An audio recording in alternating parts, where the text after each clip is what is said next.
ಗಾಂಧಿ ನಿನಗೊಂದು ಪತ್ರ. ಮಾಚಿ ನಾಗರಸರವರ ಒಂದು ಕವನ.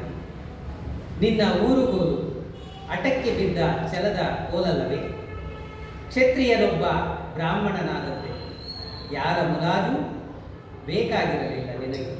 ಏಕಾಂಗಿಯಾಗಿ ನಡೆದೆಯಲ್ಲ ನಿನ್ನ ಕಾಯಕದ ಕಡೆಗೆ. ಎತ್ತಳಾಗಿ ಹೇಳಿದ ಸತ್ಯಕಥೆಗಳು ನಿನ್ನ ಕದಡಿತಲ್ಲ ಸಾಗರ ಮಠನ ಹಾಗೆ. ಎದುರು ನಿಂತವರ ದಮ್ಮು ಮುರಿದು ಸಮಾರೋಪಕ್ಕೆ ನಾಂದಿ ಹಾಡಿದೆ. ಸ್ವೇಚ್ಛೆಗೆ ಲಗಾಮ್ ನೀಡಿದಂತೆ ಮಹಾತ್ಮ ಪದವಿ ಕೊಟ್ಟರಲ್ಲ ನಿನ್ನ ತುಂಡು ದೋತಿಗೆ. ಅಹಿಂಸೆಗೆ ಅರಿಕೆಯ ಒತ್ತು ಶಾಂತಿ ಸಾಗರದಲ್ಲಿ ಈಜುತ್ತಿದ್ದ ನಿನಗೆ ಹಬ್ಬರದ ಅಲೆಯೊಂದು ಅಪ್ಪಳಿಸಿದಂತೆ ಜಗದಗಲ ಪುತ್ತಳಿಯಾಗಿ ನಿಂತೆ. ಈಗ ಕಿವಿಗೊಟ್ಟು ಕೇಳು, ನಿನ್ನ ಊರುಗೋಲಿನ ಸಪ್ಪಳ ಈಗಿಲ್ಲ.